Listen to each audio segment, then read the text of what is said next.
Editorial.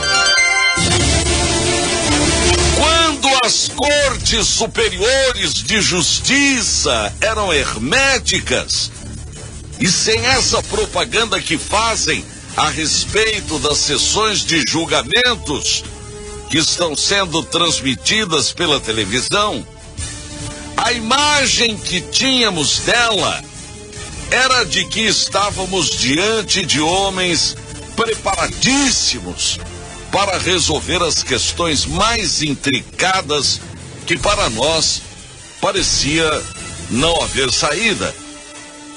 O que era um enigma para qualquer pessoa, as cortes superiores tinham respostas bem aceitas, quer pelo mundo jurídico ou pelo cidadão comum. O conceito na época era: o STF decidiu e fim de papo. Éramos tomados pelo respeito absoluto. Afinal, as maiores cabeças do direito haviam respondido às dúvidas que não haviam sido resolvidas pelos tribunais. Certa vez na ditadura, visitei o STF e conheci alguns dos ministros da época. Fui acometido por uma espécie de epifania. Afinal, estive diante das maiores inteligências jurídicas do meu país.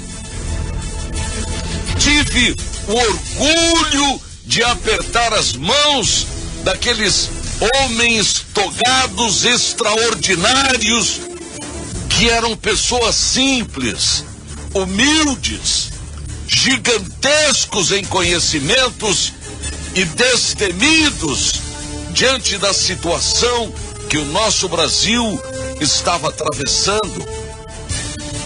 Comentei isto certa vez, depois de muito tempo, com o ministro Cid Flaccher Scartesini, e ele sorriu diante da reverência que eu lhe fiz.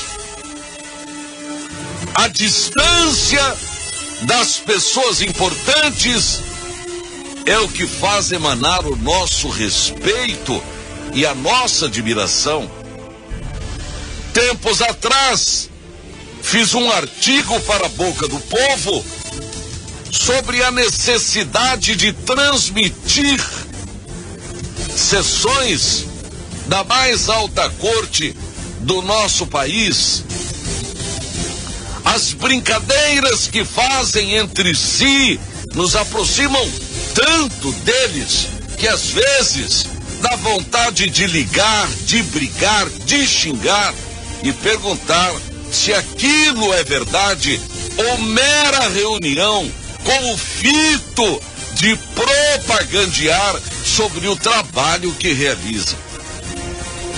Cada vez que se colocam em sessão televisada, se transformam numa espécie de arroz de festa e nessa intimidade televisiva anulam o respeito e a admiração por eles, porque os tornamos pessoas comuns como nós, o que definitivamente não são, porque guardam e protegem a nossa Constituição, a nossa Carta Magna, o nosso manual de sobrevivência numa democracia.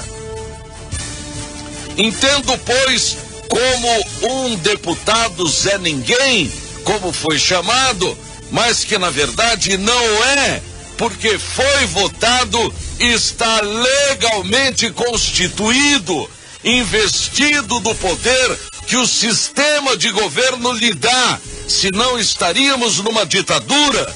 Traduzindo o sentimento do povo, ele acabou se abrutalhando diante do populacho em relação às cortes de justiça e como falta ao deputado finesse, cultura, ele acabou descambando para a brutalidade, embora isso não lhe tire o direito à palavra, que por mais dura a brutalhada que seja, a Constituição Federal lhe garante.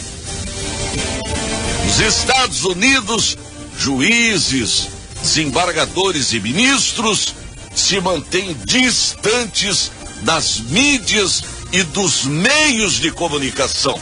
Raramente alguém fala, mas quando fala, a nação norte-americana estremece.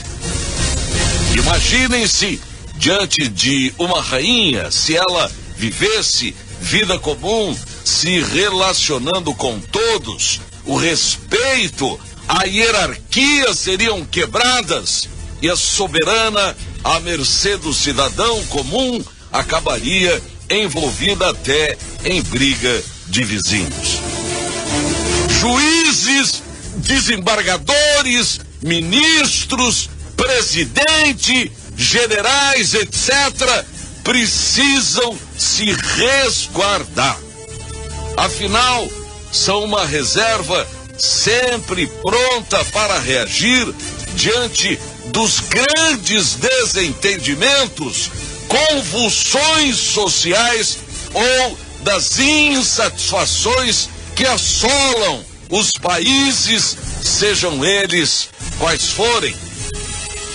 O STF erra quando quebra a distância, quando transmite suas sessões, quando tenta se misturar com o povo, quando se abre demonstrando o que é, o que faz e do jeito que faz.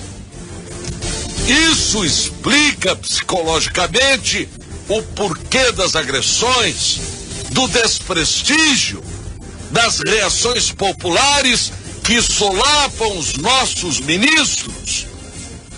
Junta-se a isso os que desejam aparecer quebrando essa hierarquia e apelam para a insubordinação que não fará bem a ninguém, ainda mais numa nação como a nossa, conturbada, desarrumada, inculta, sempre pronta e disposta a convulsionar. Enquanto o pau continua comendo, com xingamentos aqui e acolá, a Petrobras inteligentemente meteu 35% de aumento nos combustíveis e ninguém chiou. Todo mundo continuou preocupado com o deputado preso e nem se deram conta que o problema deste país é exatamente outro. Bom dia. Brincadeira. Brasil!